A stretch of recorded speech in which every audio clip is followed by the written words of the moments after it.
यानी मैं मदन मोहन के समान न कोई लड़का सुंदर था। पांव में जूते तो मैं समझता हूं 10वीं के बाद ही मैं पहना, और वो भी कैनवास का जूता था जो 11th 12th में पहना। पहनने के लिए बस एक निकर रहता था 10वीं क्लास तक, और अंदर बनियान का कोई कॉन्सेप्ट नहीं था। बड़ा सुंदर जीवन चल रहा था। अचानक मैंग जी, मैं रोज मरता था, लेकिन 2 रुपए 3 रुपए से 1 रुपए का गेहूं ले आइए तो ऐसा 8 आना चावल लाइए तो 1 छटाक तेल लाइए, और ऐसा करके आज का दिन शाम का सुबह का चल जाता था, दूसरे दिन का तो खाने का नहीं रहता था। और वो बीएससी के 12 रुपए देने के लिए जब नहीं दिया तो यूनिवर्सिटी में कोई पूछने वाला नहीं होता था, और 4 महीना 48 रुपया मेरी फीस हो गई। जो 12 रुपया नहीं देता था 48 रुपया कैसे देता। अब आता है जीवन का नया मोड़। जीवन का नया मोड़। सुधीर एक्सरे एंड डायग्नोस्टिक, तकनीक नई, भरोसा पुराना। Advance MRI, multi slice CT scan, digital x-ray, 5D and 4D colour ultra sonography. Sudhir x-ray and diagnostic.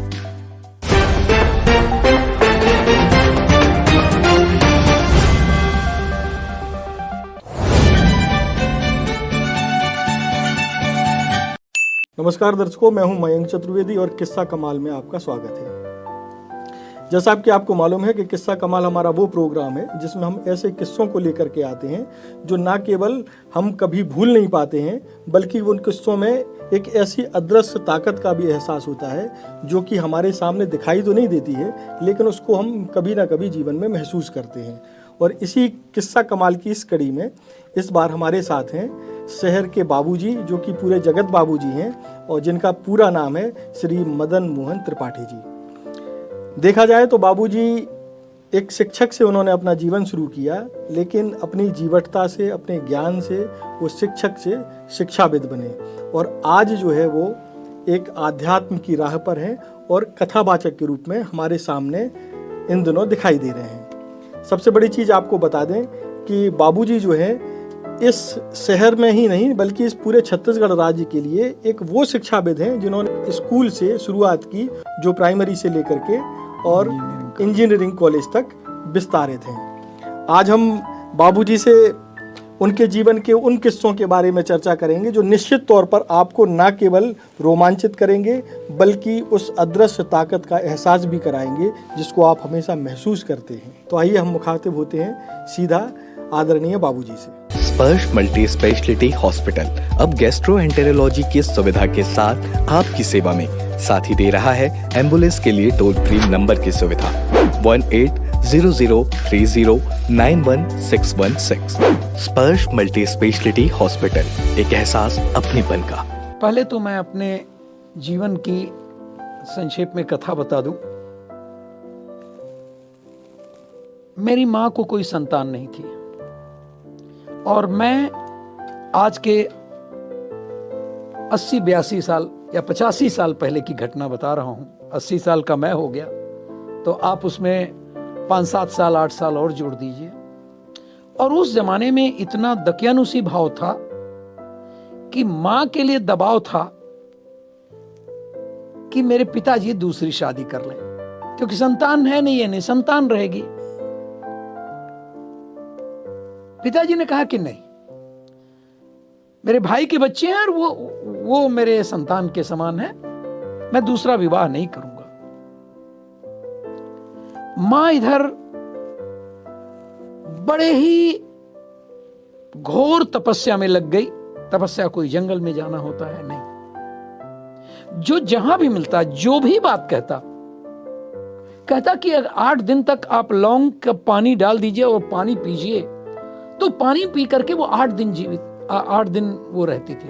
ये बात उसी का बताया हुआ है, क्योंकि मैं तो था नहीं दुनिया में। और ऐसा करते करते उसके विवाह के 4 साल 5 साल बाद 1943 में मेरा जन्म होता है। उसकी तपस्या का फल उसके मुंह की जुबानी सुनिए कि उसने क्या कहा था। उसका कहना है कि बेटा आप जब जन्म लिए तो आपके माथे पर एक त्रिशूल था, यूं। मैं अभी तर्क के आधार पर यह मानता हूं कि वो उतने दूर बाल नहीं उगा होगा, और बाद में बाल उग गया तो त्रिशूल भी लुप्त हो गया। लेकिन सबसे बड़ी बात आश्चर्यजनक ये लगी कि उसने कहा, और आपके माथे पर, ललाट पर चंद्रमा थी, चंद्रमा ग्रह। आज अभी भी देख लीजिए, एक यहां पर एक अर्धचंद्र। तो उसका कहना था कि आप शंकर भगवान के साक्षात एक वरदान हैं, क्योंकि उसने 5 सालों तक लगातार लाखों पार्थिव पूजन करी, यानी एक बहुत बड़ी तपस्या उस स्तर पर थी। और न केवल मेरा जन्म हुआ, बल्कि 1 साल बाद मुझे भीषण चेचक निकली। पहले जमाने में, आप लोग नहीं जानेंगे, पहले चेचक निकला करती थी जिसका अर्थ था कि मृत्यु ही है, और नहीं तो अंग भंग है। तो पहले साल मेरे पूरे आंख पर एक एक बड़े बड़े फफोले, चेचक के, बड़ी बड़ी मात्रा के, जिसमें आप देखते हैं कि लोगों को दाग लग जाता है, आंखें फूट जाती हैं, ऐसा बड़े बड़े फफोले चेहरे पर थे, आंखों पर थे। पूरा गाल उनसे भरा हुआ था, पूरा बदन उस चेचक से भरा हुआ था। उस रास्ते से लोगों ने जाना बंद कर दिया था। और अगर कोई दरअसा ठीक से बोलता तो वो कहता, अगर बेटे का अवलन तो ये बच नहीं सकता, और अगर बचेगा तो इसकी आंख नहीं बचेगी।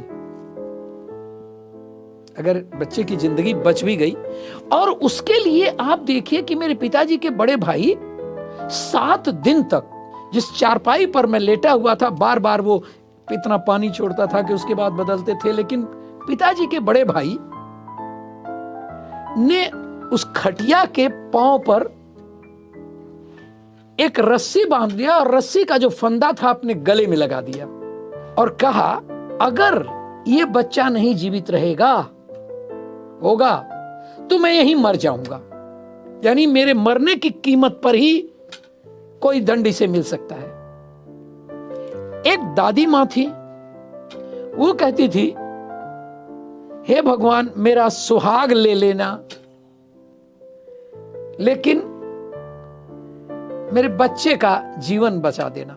एक बहुत अद्भुत बात हुई कि मैं थोड़े दिन बाद, जब ये फफोले निकले तो आंख मैंने खोल दिया, गाल पर निकलने लगे फफोले, और मेरे शरीर पर भी रहे होंगे।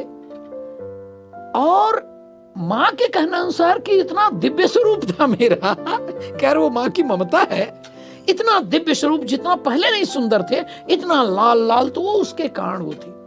लेकिन मैं एक बालक, इतने तपस्या के बाद हुआ था, तो मां ने वर्षों तक, माने 3-4 साल तक अपने छाती पर ही सुलाती थी।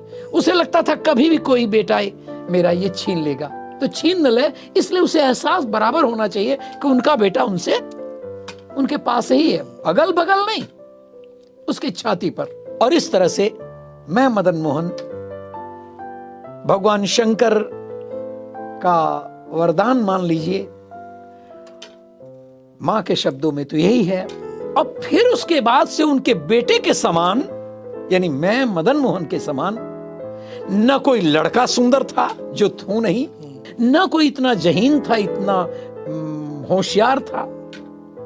यानी अगर मेरे पिताजी बहुत कम शिक्षा, मैं जैसा वो बताते हैं कि 3री तक उन्होंने पढ़ा था, गरीबी की सीमा नहीं रही, खेत बहुत कम था,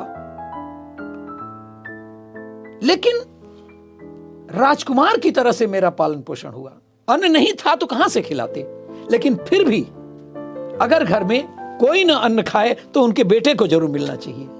और फिर वक्त आया, गरीबी का यही आलम था।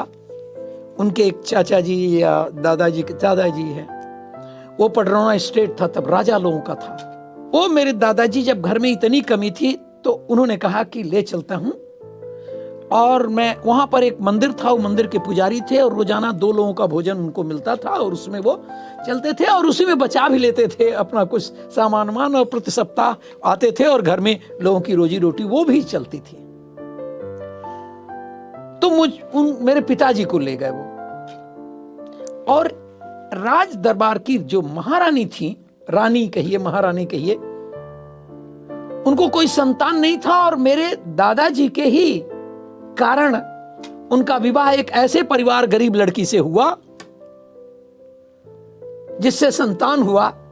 शायद वो भी कुछ ज्योतिष वगैरह जानते रहे होंगे और फिर और बड़े बड़े ज्योतिषी आए और उस लड़की को, उस कन्या को देखे और उन्होंने कहा कि ये तो साक्षात रानी है, और गई रानी और उस राजा साहब की रानी बन गई। और वही रानी जिसको कि हमारे घर वाले, पूरे घर वाले उनको बुआ जी कहते थे, क्योंकि हमारे गांव से गई थी, सामने के घर से मतलब सामने के गांव के घर से। राजा साहब ने बल्कि उसमें उनके भाई के लिए एक पूरा महल तैयार करवा दिया था, तब विवाह किया अपना।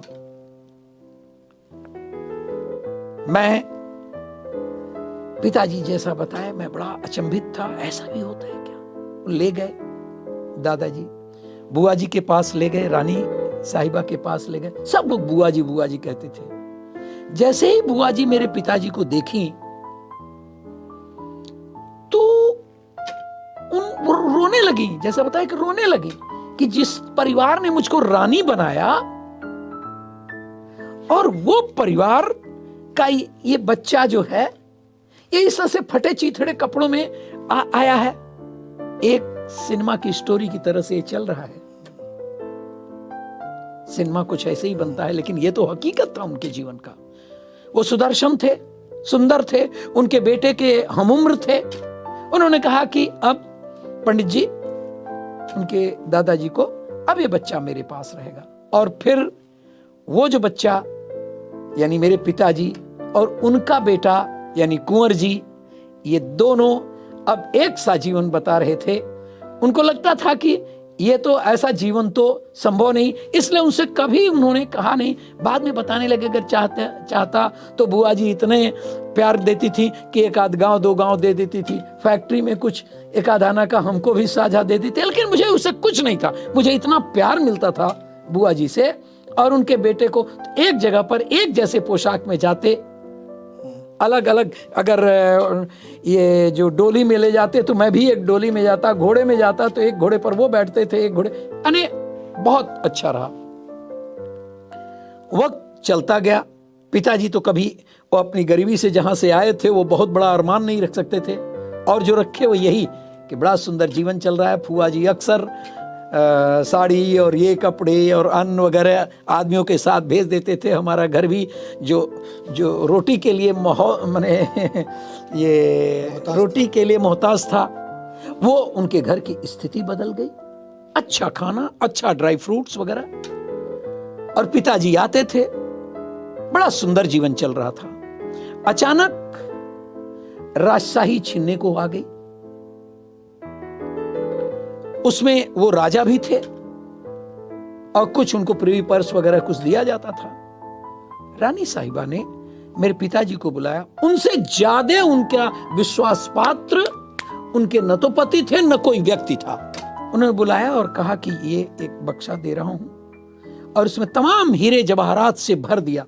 कहा कि इसको ले जाकर के मेरे भाई को दे देना। भाई कौन? जो मेरे घर के सामने मेरे रहते थे। वो ले आए उसको, और ले आए उसको, बॉक्स को ले आ गए और गोरखपुर वहां से करीब 50 किलोमीटर होगा आए। तो उसी समय पता चला कि रानी साहिबा मर गई। अब उस रहस्य को केवल रानी साहिबा जानती थी या मेरे पिताजी जानते थे। न राजा साहब जानते थे, न मंत्री जानते थे, न मेरे दादाजी जानते थे। हीरे जवाहरात से भरा हुआ, हीरा जवाहरात से भरा हुआ, और रेलवे स्टेशन पर ही पता चल गया। और कोई साधारण हस्ती नहीं थी। उनका मरना, लोग सोते हैं लेकिन लोगों की जबान जागती है। पता चल गया। वो आए, बड़े रोए होंगे, निश्चित है, उनकी मां समान थी। आए और घर पर लाए और घर पर ले जाकर के रात भर रखे। वो जवाहरात का बॉक्स, वो रात हो गया था। और दूसरे दिन सुबह उनके भाई को सुपुर्द कर दिए। ईमानदारी की ये पराकाष्ठा थी, या यूं समझिए कि वो संस्कार था। छोड़ करके घर चले आए। तो घर पर तो कुछ किए ही नहीं थे, घर पर न तो कुछ धन था, जो इन्होंने 15-20 साल पहले छोड़ा होगा जिस घर को, वो घर तो यूं ही था। और स्रोत यही हमेशा जो मिलने वाला राजा साहब के यहाँ था, रानी साहिबा के यहाँ था, और वो खत्म हो गया तो गरीबी ज्यों की त्यों वहां आकर के बैठ गई। लेकिन उनका एक लड़का था, उनके दिमाग में यह था कि मेरे बच्चे के समान और मेरे बच्चे की जो प्रतिभा है वो इस गांव में नहीं टिक सकती। और उन्होंने अपने बेटे को ले जाकर के गोरखपुर शहर, जो 25 किलोमीटर है, वहां ले गए। 5 रुपए का एक मकान, ये अब यहां से मेरा होश शुरू हो जाता है। 5 रुपए का एक मकान लिए किराए पर, एक कमरा होता था, उसका वरांडा होता था, उसमें वो बनाते थे, अपने बेटे को खिलाते थे, खुद खाते थे। बड़े बेचैनी के साथ आते थे कि बेटा दिन भर पढ़ने के बाद से वहीं पास में स्कूल था, वहां लगा दिए। उस समय 7वीं में प्रवेश हुआ था, 7वीं से 8वीं गया। लेकिन वो इतने अच्छे थे। अन्य भाइयों के लड़के जो मेरे ही समानांतर थे, कोई 6 महीना बड़ा, 1 साल बड़ा, कोई 6 महीना छोटा, कोई 2-3 साल छोटा, ऐसा लेकर के उसमें आकर के वो गोरखपुर में उसी एक कमरे में आकर के, अब बरामदे में लोग सोते थे, कमरे में सोते थे, और ऐसा करके कमरा छोटा सा कोठरी बताइए। तो फिर मेरे पिताजी क्या करते थे, कहां आए, वो तो पढ़े लिखे नहीं थे। फिर पिताजी क्या सोचे, क्योंकि वो तो आए थे अचानक गोरखपुर में। उन्होंने एक वकील को कहा कि मुझको आप अपने पास एक क्लर्की पर रख लीजिए, क्लर्क बना दीजिए। उस समय उसका नाम होता था मुहर्रिर। मुहर्रिर, जो माने वर्ड मुहर्रिर होगा उर्दू में, आप हमारी भाषा में समझिए कि छोटा सा क्लर्क, जो उनका ये सब बस्ता ना, जिसमें कि उनके कागजात रहते थे, ये सब देखना था। तो उन्होंने कहा भाई मैं तो खुद ही, मेरे को कोई मौकिल नहीं आता। वो वृद्ध थे, वो करीब 75-80 साल के थे, तो उनके पास कौन, लेकिन फिर भी कचहरी की आदत थी, जाते थे। कहे हमारे पास तो कोई सोर्स है नहीं, मैं आपको कुछ दे नहीं सकूंगा। आपको बताऊं तो ये आश्चर्य होगा कि नकल होता था। नकल मतलब जो आज भी होता है, शायद नकल ही बोलते हैं, मान उसकी कॉपी बोलते हैं। मान लीजिए 40 साल पहले की, 30 साल पहले की, न तो उर्दू जानते थे, न तो इंग्लिश जानते थे, हिंदी जानते थे पढ़ना लिखना। लेकिन उन लोगों का जो उस मुहाफिज खाना बोलते थे वो लोग, उसमें तमाम लोग रहते थे, बड़ा प्रेम होता था। तो उन्होंने कहा था भाई हमको ये लेना है। तो कहते थे अच्छा चढ़ जाइए। वो काफी ऊंचे अलमारी में रहता था, सीढ़ी पर चढ़ जाते थे और पलटते थे, ये है क्या, ये कागज हो सकता है क्या, इसमें इंग्लिश में, उर्दू में। और उसके बाद से उस आदमी का जिसका चाहते थे वो नकल निकाल लेते थे। फिर कहते थे इसी को आप, उर्दू में पहला रहा करता था, इसको लिख दीजिए।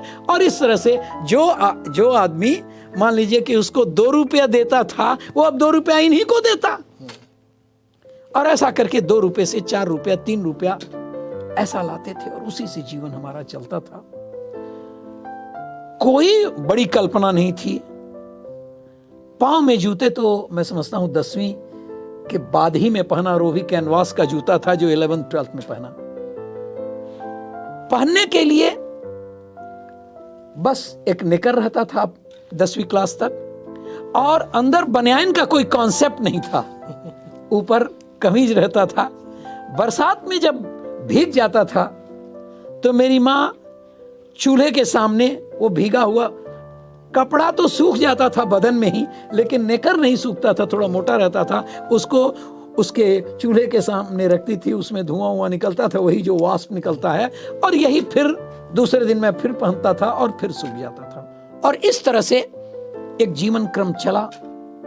पढ़ने लिखने में सामान्य से अच्छा रहा, बीएससी कर लिया, एमएससी कर लिया, एक नौकरी लगी हमें एक वहीं के गोरखपुर में एक कॉलेज में। उसके बाद से नैनीताल डिग्री कॉलेज में नौकरी मेरी लगी।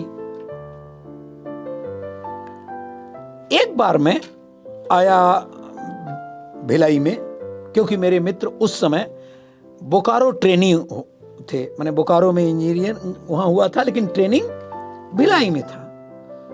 तो मैं आया, मुझे बड़ा अच्छा भिलाई लगा, और भिलाई जब अच्छा लगा तो मेरे पास वो जो टेस्टिमोनियल्स वगैरह थे मैंने उनको दे दिया। मैंने मांगा तो कुछ तो मेरे मन में था कि लेते चलें कौन, क्योंकि नैनीताल मुझे पसंद नहीं था। हो सकता है कि नैनीताल एक घूमने के लिए आकर्षण की जगह हो, लेकिन नैनीताल में प्लेन का आदमी नहीं रह सकता। यानी आपको अक्टूबर से इतनी कठिन सर्दी, इतनी कठिन ठंड कि उसमें, और हम कौन, एक लेक्चरर के रूप में गए थे, तो हम एक धर्मशाला में ही कमरे को 5-5 रुपए का महीने भर देते थे, 150 में सस्ता पड़ता था। वो भी अल्टरनेट करता था, 3 दिन बाद फिर दूसरे नाम से करता था। यानी हमको तो ले रखा था, अच्छा मानता था। और उसमें फिर ठंडा पानी, जिसमें रुई लपेट करके आता था, नहीं तो वो पाइप भी फट जाता। और जब मैं आता था पढ़ा करके, तो वो जो लबादा वबादा पहने हुए था सब, उसी में मैं अपने बिस्तर में सो जाता था। सो जाने के बाद से और फिर से अपने जीवन बसर वहां किया, और उसी में कालांतर में मैं भिलाई आया मित्र से मिलने, और उनको वो अपने टेस्टिमोनियल्स, अपने सर्टिफिकेट्स दिए। घर पहुंचते हैं यहां से, देखिए सब जैसे सब ईश्वर अपने बंदे को, अपने बच्चे को सब मदद कर रहा है। कहीं दूर से भी कल्पना नहीं थी। उन्होंने भर दिया फॉर्म, जब निकला संयोग से मेरे लायक, तो उन्होंने उसको भर दिया, टेस्टिमोनियल्स जमा कर दिया। उन्होंने ही मेरा सिग्नेचर कर दिया, मेरे पिताजी माताजी का नाम जानते, मतलब कुल मिलाकर के उन्होंने भर दिया। और फिर उसके बाद घर गया, तुरंत नैनीताल गया। फिर उसके बाद 3-4 दिन की छुट्टी हुई, फिर आया गोरखपुर देखता हूं तो मेरा इंटरव्यू कार्ड आया हुआ है, इंटरव्यू लेटर आया हुआ है। यहां पर आया फिर इंटरव्यू देने, और सब आप मानेंगे ऐसे कि कैसे हो रहा है। मेरा सिलेक्शन हो गया। वो घर पर जाने के बाद से मुझे एक लेटर मिला, मैं तब नैनीताल से आया हुआ था।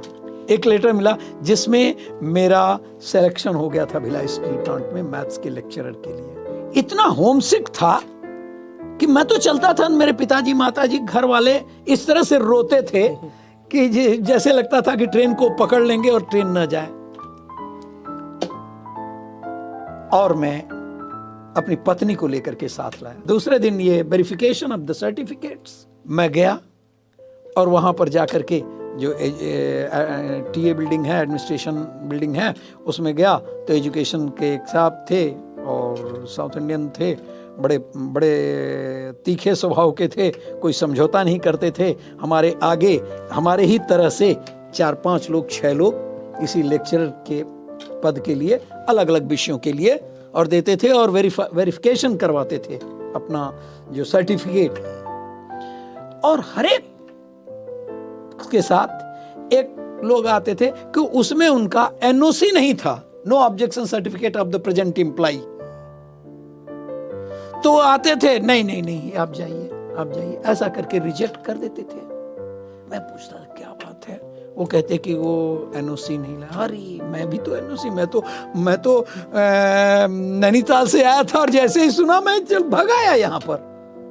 और रिजाइन इसलिए नहीं किया कि जब हम पक्का हो जाएगा तभी हम दूर से बैक डेट से कुछ रिजाइन करेंगे।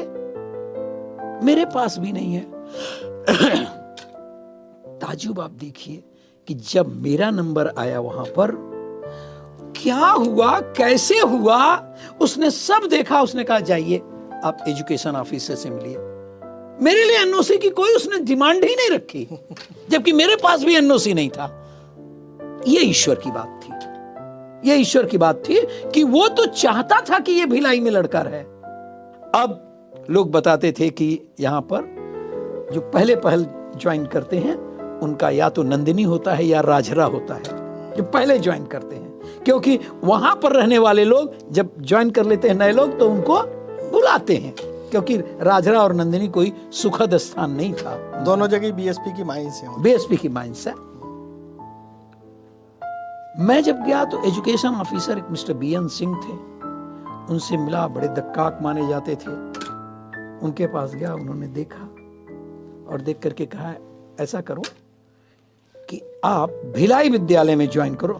यही जो अपना भिलाई का एक भिलाई विद्यालय हिंदी मीडियम का स्कूल था। आप वहां पर, हे भगवान, कौन सी सत्ता है जो मुझको बजाय इधर उधर के भेजने के और मुझे भिलाई विद्यालय में रख लिया। और भिलाई विद्यालय में साहब दिन दुना रात चौगुना बोलते हैं ना, मेरी शोहरत बढ़ती गई, मेरे पढ़ाने की शैली बच्चों को पसंद आई। हमारे प्रिंसिपल साहब ने कहा, ऐसा देखिए, मिस्टर आर.एन. वर्मा राष्ट्रपति पुरस्कृत थे, बाबा जी उनको कहते थे। तो उन्होंने कहा कि देखिए मदन मोहन, आप ना मत करिएगा। जो कुछ कहने वाले थे उसमें ना की संभावना भी थी, हाँ की संभावना थी, ना मत करिए, क्योंकि आप ना कहेंगे तो आप पिछड़ जाएंगे। क्या बात है, बताइए सर। कहा एक बच्चे का ट्यूशन करने जाना है आपको, वो 60 रुपया देगा। यानी मैं सेक्टर 6 में रहता था, सेक्टर 10 में एक साइकिल पर, वो मेरे मित्र की साइकिल मुझे सौंप दिए थे और उससे वहां पर जाना था हमको। ठीक है, और प्रिंसिपल साहब ने इतने अधिकार पूर्वक कहा था तो जा। और मैंग जी, मैं रोज मरता था, क्योंकि कोई भी आता था उनका जो परिचित, तो हमारे उत्तर प्रदेश में ये जो ट्यूशन है और इस तरह से ये बहुत प्रतिष्ठित नहीं माना जाता था हमारे टाइम में। अभी तो सब जगह ये बाजार हो गया है। और सबसे बड़ी बात कि कोई आता था तो कहते थे मास्टर जी जरा उस तरफ चले जाइए। नेचुरल है कि उसी ड्राइंग रूम में उनके बच्चे को पढ़ना था और उसी में कोई आ जाता था, तो ये बहुधा हुआ करता था। 1 महीना बीता, 60 रुपया उन्होंने समय से दे दिया। फिर मैंने निवेदन किया उनसे कि देखिए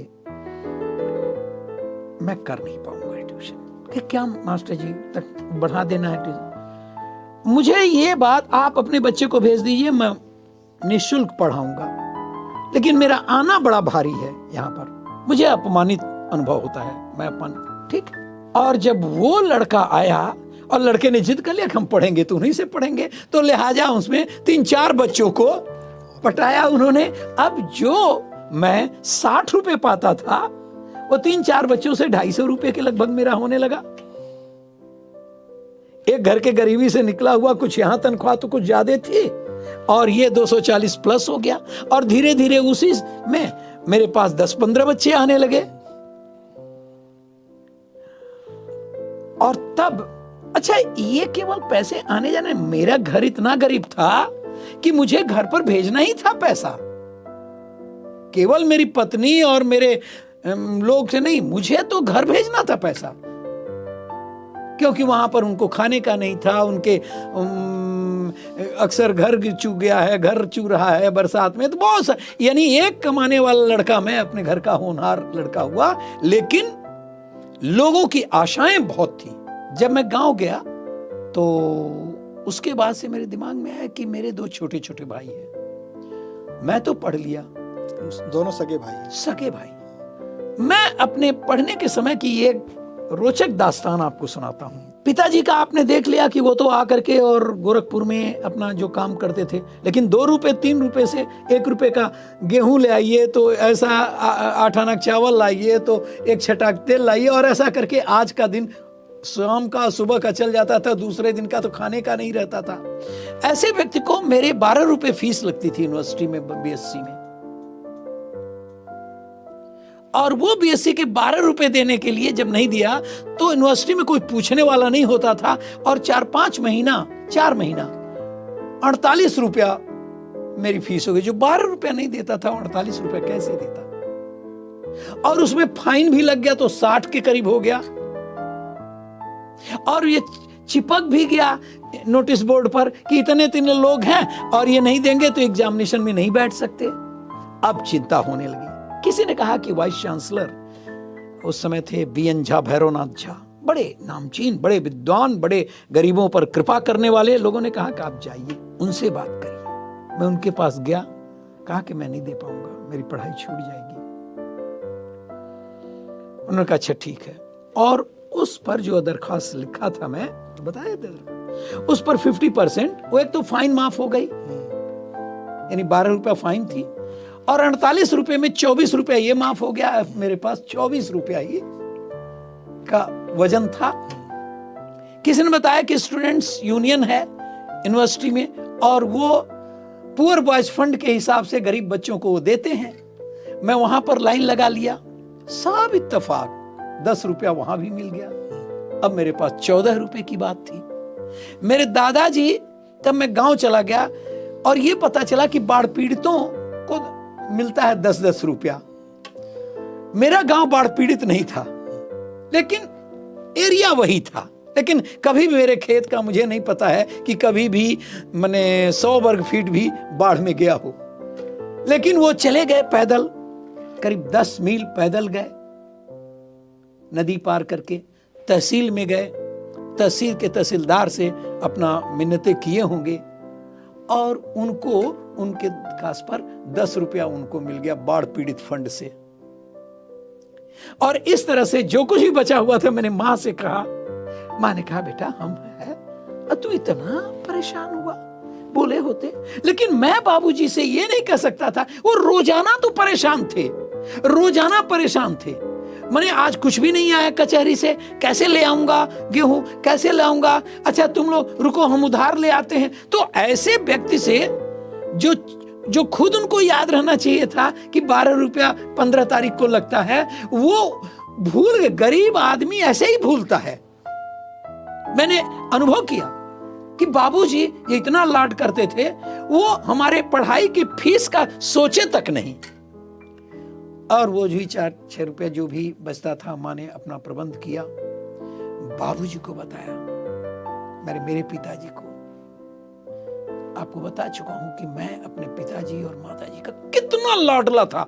आप अगर किसी आदमी को जानते होंगे कि बहुत लाडला है, तो मैं कह सकता हूं, या मेरे अपना एक स्वयं का भाव है, दुनिया में कोई माता पिता ऐसे नहीं होंगे जिन्होंने मुझे पाला होगा जिस तरह से।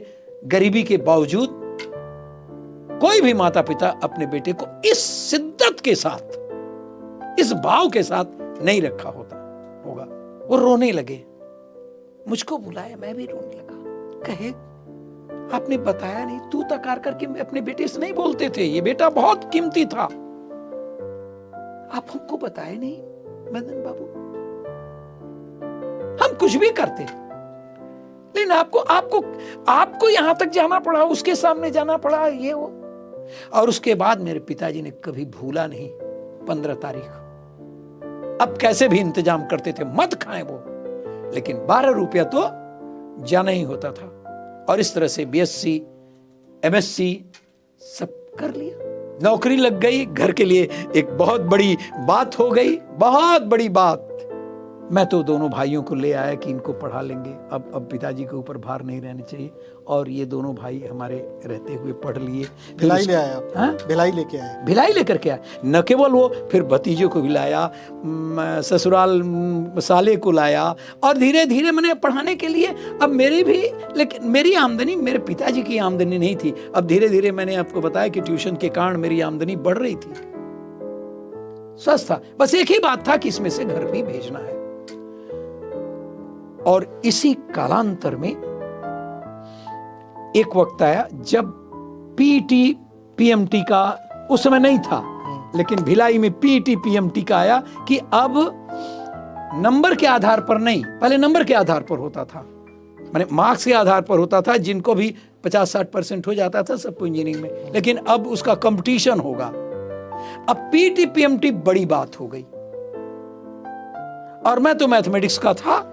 मैंने क्या किया कि जो अपने बच्चे अपने साथ पढ़ते थे, अच्छा इस बीच में अब मेरे पास लाइन लगने लगी बच्चों की, माने अगले जुलाई में उनको पढ़ना है, तो आज मार्च अप्रैल में मेरा लिस्ट भर जाता था, अब नहीं ले सकते थे। लेकिन जब ये हुआ कि नहीं कोचिंग है, और इसमें तो बड़ा दिन भर लग जाता है पढ़ाने। पहले ऐसे नहीं कोचिंग रहते थे, पहले एक टेबल के किनारे किनारे रोज पढ़ाते थे, फिर उसके बाद दूसरा बैच आता था, बड़ा श्रम था वो। मैंने कहा नहीं, सब बंद, और आप लोग आइए, हम कोचिंग खोलेंगे। नाम उसका पड़ा कृष्णा कोचिंग। मेरी पत्नी का नाम कृष्णा, और विवेकानंद इसी स्कूल में हमने पहला स्कूल खोला। पहला उनको बहुत 150 रुपया 3 कमरे लिए, और 450 रुपये एक ही महीने का खोला, शॉर्ट टर्म। और भीड़ लग गई उसमें, मुझे ना ही करना पड़ा, तो भी मैंने 150 बच्चों को लगभग पढ़ाया होगा, और 2 फिजिक्स और केमिस्ट्री के कुछ और टीचर्स को बुलाया। और ये लगा कि नहीं भाई, हम इसमें तो नहीं चला सकते। फिर गुरुद्वारे में आए, सेक्टर 6 में गुरुद्वारा है, और उसमें हमने 8 कमरे लिए। कुछ वो ज्यादा ले रहे थे, 400 रुपया ले रहे थे प्रति कमरे। और फिर अब उसके बाद मेरा ये कृष्णा कोचिंग, फिर उसके बाद अन्य जिलों में चलने लगा और चारों तरफ चलने लगा और बड़ा नाम हो गया। मैं जब आपको बता रहा हूं तो ये बराबर जानिए कि मैं सब चीजों के लिए ईश्वर की बात मानता हूं। दूर से भी, स्वप्न में भी, सोते जागते किसी भी वक्त मेरे मुंह से निकल ही नहीं सकता मैंने ये किया, क्योंकि सच बात है। और ये एक हम्बल होने का, विनम्र होने का ये स्वांग भी नहीं रच रहा हूं। मैं निश्चित रूप से मानता था कि ईश्वर कर रहा है, मेरे को बहुत प्यार करता है और इसलिए वो चाह रहा है, मैं कर रहा हूं, कमान उसके हाथों में है। और इस तरह से मैं अपना कोचिंग चलाता रहा, अच्छा नाम गाम होता रहा। वरना मेरे जैसे आदमी को कहां पर इतना सब, मेरे भाई लोग, सब लोग, आनंद और प्रमोद नाम है, वो लोग पूरा बाकी काम करते थे, जैसे कभी पोस्टर चिपका दिए, कभी ये सब लगा दिए, कभी टीचर को बुलाया, ये सब काम वो हेल्प करते रहे बहुत। और उसी दरमियान एसपी दुबे कलेक्टर आए, उनको कहीं नाम सुना था कि यहाँ पर मदन मोहन त्रिपाठी हैं और अच्छा, अब जो उनको जिसने भी फीड किया होगा, उन्होंने एक डिप्टी कलेक्टर किंडो थे, उनसे बुलवाए वो, और बुलवा करके कहे कि भाई उनको बुलाइए। जब गया तो उनके 2 बेटे थे, नाम था उनका सुरेश और दुबे, और सुरेश दुबे और दिलीप दुबे। मैं उनके यहाँ गया, उन्होंने कहा त्रिपाठी जी आपको पढ़ाना है। मैंने कहा ये तो मेरा धर्म है, मैं पढ़ाऊंगा। लेकिन मैंने उनसे जो साहसपूर्वक जो बात कहा, मैंग जी, वो निश्चय ही आपको चौंका गया। कलेक्टर से, कलेक्टर के पास जाना हम लोगों के लिए बड़ी बात थी। आज की हालत मत सोचिए कि आप जिस स्थिति में हैं वहां पर कलेक्टर भी आसान काम है। हम लोग जैसे मास्टर को लिए कलेक्टर के कैबिन में घुसना था, एक झापा वाला आदमी रहता था, वो हम लोग को घुसने नहीं देता था। मैं चला गया अंदर, उन्होंने कहा कि आपको पढ़ाना, मैंने कहा ठीक है पढ़ाओ, लेकिन एक निवेदन मुझे आपसे है, विनम्र, वैसे आप कहेंगे तो वो करूंगा, लेकिन मैं आपके घर पर आकर के पढ़ाना नहीं चाहता, क्योंकि उसमें मेरा शिक्षक मर जाएगा। उन्होंने कहा बिल्कुल यही होगा। और उन्होंने क्या किया कि साहब, उन्होंने कहा कि हमारे बच्चे जाएंगे और पहले पांव छुएंगे तब आपसे शिक्षा लेंगे। इतना संस्कार था उनका, और वही हुआ। और लड़के 1 वर्ष के बाद दूसरा वर्ष बीता और दोनों बच्चे इंजीनियरिंग में सब सेलेक्ट हो गए। और जैसे ही 2 वर्ष बीता, फिर देखिए ईश्वरत्व की पराकाष्ठा जो हमें मदद कर रहा है, वो बुलाए मुझको। उन्होंने तुरंत एक डिप्टी कलेक्टर रेवेन्यू को बुलाया और उन्होंने कहा भाई कोई नेहरू नगर में ही रहता था, उसके आसपास आप जाइए और देखिए कि कोई जगह आप देखिए। और वो तो साहब कागज के पारंगत होते हैं। उन्होंने 4 एकड़ 13 डिसमल एक जगह पर बताया। उन्होंने वो पूरा सीमा को उन्होंने लाल इससे पेन से उन्होंने घेर दिया। और इस तरह से मेरे नाम पर अभी हुआ नहीं है, यह एक कलेक्टर का एक फर्स्ट स्टेप है। उन्होंने कहा कि वहां पर आइए भोपाल में और मैं सब काम करवा दूंगा और गवर्नर से सिग्नेचर होगा। ये इतना जमीन ये लोग दे नहीं पाते हैं, अब दे रहे होंगे। अब तो मुझे कोई इंटरेस्ट नहीं था 4 एकड़ 13 डिसमिल कहाँ है, भाई से पूछता कहाँ है, क्योंकि वह जमीन था जुनवानी में। वो जो 4 एकड़ 13 डिसमिल जमीन कहाँ था, जुनवानी में।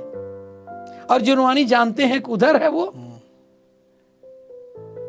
एक दिन हमारे भाई लोग गए और उसके बाद कि भैया हमारी ये जमीन है, जरा देख लो तो कहां पर पड़ रही है। मुझे क्या पता था कि वो नेहरू नगर का एक बॉर्डर है, यानी मैं अपने school Krishna Public School Nehru Nagar से अगर 6 इंच भी बाहर कदम रखूं तो वो नेहरू नगर है और वो जुनवानी है। यानी आप देखे नेहरू नगर कृष्णा पब्लिक स्कूल, वो जुनवानी में है। कितनी बड़ी बरकत थी ईश्वर की, कैसे तुमने दिलवा दिया। एक स्कूल को पता नहीं जुनवानी में कौन से खेत में कौन सा डालता, अरे तुमने तो कॉलोनी में ही डलवा दिया इस मदन मोहन को।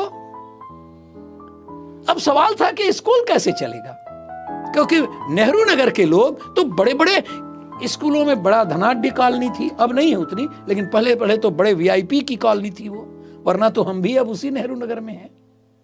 और फिर उन्होंने कहा, तो मैंने कहा कैसे चलेगा? अच्छा 2 छोटे छोटे कमरे बनाओ। देखो, तो उसमें टीचर लोग कोई नौकरी के लिए आते थे, लेकिन कोई अपने बच्चे के लिए नहीं आता था कि इसमें पढ़ाना है। वक्त बदला साहब, भगवान तो था ही हमारे साथ। 6000 बच्चे हैं आज केपीएस नेहरू नगर में। फिर उसके बाद से कोई ऐसे ही आया, कहा कि हमारा स्कूल ले लीजिए रायपुर में, हम नहीं चला पा रहे हैं। मैंने कहा मैं तो नहीं ले सकता, क्योंकि आप स्कूल चला रही हैं या नहीं चला रही हैं, नहीं चला पा रही हैं, लेकिन मैं आपको इस तरह से ऐसा नहीं कर सकता। आपको जो चाहिए मेरे से मदद लीजिए और चलवाइए। कुल मिलाकर के उन्होंने कहा कि नहीं, मुझसे नहीं चल सकेगा। तो मैं तो अभी तक भी उनका स्कूल नहीं, लेकिन अभी तक उनको मैं मदद करता हूं स्कूल चलाने के लिए, है ठीक ठाक चल रहा है। लेकिन उन्हीं की कृपा से या और लोगों की कृपा से एक शंकर नगर में एक जमीन, एक बना बनाया मकान मिला, जिसमें लगता था कि भैंस और जानवर रह सकते हैं। उसको साफ सूफ किया और करवाया और उसमें पढ़ाना शुरू करवाया। केपीएस का नाम तब तक हो चुका था, एक स्कूल ना, एक नाम हो चुका था। और उसमें पहले ही जैसे ही शुरू किया तो 8वीं तक में 600 बच्चे आ गए। देखिए, अप्रत्याशित। आज भी मैं खोलूं 8वीं तक तो 600 बच्चे नहीं आएंगे, लेकिन क्या बात थी। और एक जमीन हमारे भाई ने उसको करवा दिया था कृष्णा एजुकेशनल सोसाइटी से, वो कमल विहार में। कमल विहार में जाने की कोई जगह नहीं थी, गांव से ऐसे जाते थे। खैर उसमें स्कूल बना छोटा मोटा, लेकिन कौन जानता था कि बाबा हमारे तैयारी कर रहे हैं मदन मोहन के इस स्कूल के लिए, और वो वहीं पर कमल विहार बन गया। फिर वो चला स्कूल, और स्कूल चला। मेरा बेटा IIT पास, बिला स्टील प्लांट में नौकरी कर रहा था, डिप्टी मैनेजर था। मैंने कहा कि देखो, बहुत बहुत कुशाग्र बुद्धि वाला, बड़ा अच्छा पर्सनालिटी, बड़ा अच्छा बोलना। मैंने कहा देखो, तुम अगर मैनेजिंग डायरेक्टर का स्वप्न देख रहे हो बेटा, तुम मत आना। अगर तुमको लगे कि इसमें एक सेवा भाव है तो तुम आ जाना। और एक दिन मैंने देखा, मैं गांव गया हुआ था, पता चला उन्होंने रिजाइन कर दिया बिला स्टील प्लांट से, और वो स्कूल को में आ गए। और वो स्कूल इस समय द बेस्ट स्कूल इन रायपुर। और वहां पर अब ये हो गया है कि वहां पर एडमिशन नहीं होता। आज अगर तख्ती लगाएंगे या कहीं बोल देंगे, वो पेपर पे प्रचार भी नहीं करते कि एडमिशन ओपन, और 3 दिन बाद एडमिशन क्लोज्ड। फिर उसके बाद हुआ कि साहब बिलासपुर में खोला जाए। अब देखिए, बिलासपुर में खोला जाए तो संजोग से कोई जमीन मिली, किसी ने बताया बिलासपुर में। और बिलासपुर में जब बताया तो वह थे जमीन, ये जो गुरु घासीदास विश्वविद्यालय है, और उनका सटा, उनकी बाउंड्री और ये जमीन की बाउंड्री बराबर। फिर उसके बाद ये आया कि इंजीनियरिंग कॉलेज खोलो। हमारे रिश्तेदार हैं, उनके पास इंजीनियरिंग कॉलेज बहुत थे। हमारे भाई लोग कहेंगे नहीं, हम भी इंजीनियरिंग कॉलेज खोलेंगे। खोले, बहुत अच्छा तो नहीं, लेकिन सरवाइव कर रहा है। फिर ये हुआ कि एक कॉलेज खोल दो, डिग्री कॉलेज। वो डिग्री कॉलेज भी हो गया। और हमारे परिवार अब आते गए, जितने भी मेरे परिवार के थे। जब मैं गरीब था तो मेरा परिवार कैसे, किस तरह का रहा होगा, उन सबको बुलाया, आ जाओ यहाँ पर। और वो तो आने को आतुर थे ही, और सबको, और कहीं न कहीं किसी न किसी जगह पर जहाँ पर उनकी ज़रूरत होती थी, किसी को लैब अटेंडेंट बना दिया, किसी को गार्ड बना दिया। लेकिन गार्ड में गार्ड नहीं है, वो गार्ड का इंचार्ज है। लैब असिस्टेंट में बना दिया तो लैब असिस्टेंट में वो मास्टर से ज़्यादा को अपने प्रभुत्व मानता है अब। और सबको, किसी को 7,000, 6,000, उनकी पत्नियों को, ये जरूरी काम था उनकी पत्नियों को भी देना, क्योंकि एक 7,000 से उनका काम नहीं बनता था। 5-6 हज़ार और मिल जाता तो 12-13 हज़ार। आज धीरे धीरे बढ़ते बढ़ते उनके 45-50 हज़ार तनख्वाह, दोनों की 60-60 हज़ार हो गई। और उसके बाद सब अब कार मेंटेन कर रहे हैं। अब आता है जीवन का नया मोड़। जीवन का नया मोड़। क्या यही जिंदगी का उद्देश्य है? सुर मंदिर तरमूल निवास, सय्या भूतल मजिनम वास, सर्व परिग्रह भोग त्याग, कस्य सुखम न करोति विराग। किसने कहा? शंकराचार्य जी ने। किसमें कहा? भज गोविंदम में। तो ये बात इतनी बड़ी लगी मुझे कि सूर्य मंदिर, आप समझ रहे हिंदी अर्थ? नहीं, आप इसका भावार्थ भी बताते जाइए, हमारे बहुत सारे दर्शक जो है हाँ, हाँ। इसको समझने में आसानी होगी। सूर्य मंदिर यानी देवताओं का मंदिर हो, वहां पर जाकर के सो जाइए, या पेड़ के नीचे सो जाइए, तरमूल निवासा, शैया भूतल, जमीन पर शैया लगाओ। मजिनम वासा, कोई साधारण, मजिनम का तो अर्थ होता है मृगशाला, लेकिन आज कहां मृगशाला होगा, तो साधारण सा वस्त्र आप अपने तन पर ढक लीजिए। सर्व परिग्रह, सभी परिग्रह मतलब जितना एकत्र करने की आपकी भावना है, सर्व परिग्रह भोग त्याग कस्य सुखम न करोति विराग। ऐसा बैरागी कौन सा सुख नहीं भोग सकता। मेरे दिमाग में एक बात आई, क्या इस वैराग्य में, इस विराग में भी सुख है? ईशोपनिषद में लिखा है, पहला ही मंत्र, ईशावास्यमिदं सर्वम, ईशावास्यमिदं सर्वम यत् किंचिन जगत्याम जगत तेन त्यक्तेन भुंजिता मां गृध कस्यस्विद धनम। हिंदी में अर्थ बोल रहा हूं, ईशावास्यमिदं सर्वम यद किंचिन जगत्याम, जगत में जो कुछ भी है, जैसा भी है, जो कुछ भी है, चल अचल, जो तुम, जीवित मृत, जो कुछ भी है, सब उस ईश्वर का है। तो ईशावास्यमिदं सर्वम यद किंचिन जगत्याम जगत, अब समझ लोगे इतना, तेन त्यक्तेन, उसने छोड़ दिया है, भगवान ने छोड़ दिया है, तुम लोग भोगो तो भोगो, तो फिर लालच मत करो।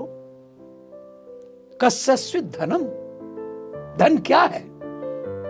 और हमारे जो उपनिषदकार हैं, जितने भी मैंने साहचर्य में बच्चों के लिखे, जितने भी उपनिषद लिखे, उन उपनिषदों में जो बच्चे प्रश्न पूछते थे या वो शुरू में समझाते थे, वो पहला वाक्य ही, पहला जो सेंटेंस ही, पहला मंत्र ही, वही उनके उपनिषदों का नाम है। चाहे केनोपनिषद कहिए, केने शिताम पतति प्रेषितम मन, हमें इसमें विद्वता न कहीं झलके, केने शितम पतति प्रेषितम मन, ये केन से शुरू होता है। ईशावास्यमिदं सर्वम, ये ईशोपनिषद का है, उनका नाम नहीं है। तो जब इतना उन्होंने त्याग किया और इस तरह से उपनिषदों की रचना किया, तो उसके बाद लगा कि जब यही बात है तो फिर मैं क्या कर रहा हूं? मुझे तो हिसाब देना पड़ेगा ना, अपने जीवन की बात को देना पड़ेगा। क्या मैंने ऐसा जीवन जिया है जहां पर सर्व परिग्रह भोग त्याग बेटे के, और बाबा, तो बाबा जब कहूं तो आप भगवान शंकर समझिए, और मैं तो सत्य हूं, आप लोगों ने बाबा को जो शिवलिंग की पूजा किया होगा, ये मैं तो बाबा को दिल से मानता हूं। He is here and he is blindly to favour me, he is blindly to support me at any cost. जिसके मैं तलबगार नहीं था, वो कहता है तुम तो करो, तुम कौन होते हो, तुम्हारे पास हाथ पार है, मैंने तुमको दिया है हाथ पांव, तुम आगे बढ़ो, क्योंकि मेरे पास हाथ पांव नहीं, कराना हमसे तुमसे है। और इस तरह से जब मुझे लगने लगा कि नहीं, अब तो पहले तो एक स्कूल खोला, जहां से मैं चला था उस स्कूल में, और जहां पर कि फीस नहीं आ सकता था, कुटेला भाटा में एक जमीन बहुत पहले थोड़े से पैसे में ले लिया था, सड़क पर ही है वो, और उसमें स्कूल खोला। लेकिन शर्त ये थी कि इसमें एडमिशन पाने वाले लोग कि पिता धनी नहीं होंगे, उनको अपना वेरिफिकेशन देना होगा कि वो इतने ही उनकी पूंजी है और ये है, उस तरह से। और ऐसे लोगों को बिना एडमिशन फीस के, बिना प्रॉस्पेक्टस फीस के वो स्कूल में भर्ती होता गया, और बड़े शीघ्रता से वो स्कूल बढ़ता गया। वही स्कूल आज मेरा स्कूल है। कोई भी स्कूल, इतने सारे स्कूल के आप गिनती करेंगे, मैं चला जाता हूं, लोग कभी बुलाते हैं टीचर्स के लिए कुछ सम गाइडलाइंस और ये, लेकिन मेरा स्कूल अब कौन है? ये कुटेला भाटा। और उन बच्चों को तो उसमें मेरा आदर्श हुआ। आदर्श क्या था? कि इनको मैं जीवन के मूल्यों से ले चलूंगा। कहीं मैन जी आइए और उस स्कूल में, और जब 5वीं से 9वीं तक का बच्चा है, और उसके बाद से वो देहिनो अस्मिन जथा कौमारम यौवनम जरा तथा देहांतर प्राप्ति धीरज तत्र, ऐसे करके जब इस श्लोक को पढ़ने लगेंगे तो आपको आश्चर्य लगेगा कि ये स्कूल, कुल मिलाकर के आपका जो स्कूल है वो सनातन और संस्कृति से जुड़ा हुआ। जनाब यदि ये नहीं है तो हिंदुस्तान में जन्म लेना बेकार है। और जब मुझे हुआ कि नहीं, अब इनको हमें एक अपने धर्म से, अपने ढंग से अब इनको पढ़ाना पड़ेगा, फिर मैंने क्या किया कि अब किताबें लिखना शुरू किया। किताबें कितनी हुए, मैं पहले मैथमेटिक्स की किताबें लिख चुका था, 7 मेरे पास मैथमेटिक्स की किताबें इंटरमीडिएट के लेवल पर थी। लेकिन इस लेवल पर मैंने अब शुरू किया कि मानस रामायण, रामायण वाल्मीकि जी का और मानस रामचरित मानस का, मैथोलॉजिकल पर 7 किताबें मेरे पास लिखी हुई मिली, उनको प्रिंट करा, अच्छा प्रिंट है। और उसके बाद से उसमें नाम मैंने नहीं दिया, कहीं बहुत प्रभावित था इससे, लेकिन तब हमारे बच्चों ने कहा कि नहीं नहीं आप इस पर ना, तो क्या किए कि कागज से चिपका देते हैं वो जो एडेसिव रहता है ना, उससे चिपका देते हैं। लेकिन उस पर मैंने नाम नहीं रखा, बहुत दिनों तक ऐसे करके लोगों को देता रहा।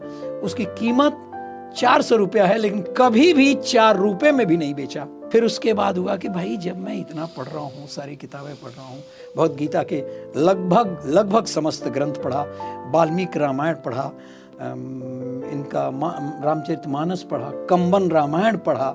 कंबन दक्षिण के बड़े महर्षि हुए हैं, इनके पहले मन तुलसीदास जी के पहले के हैं, बड़ा उनका मान है, लोग घरों में उनका चित्र लगाते हैं और उनका पढ़ा। और जो भी संभव रामायण है, जो भी संभव पुस्तकें हैं, मैं बड़े रुचि के साथ बड़े जल्दी उसको पढ़ता हूँ ताकि मेरे ज्ञान में कुछ आवे, ये क्योंकि ये तो अजस्त्र स्रोत है ना।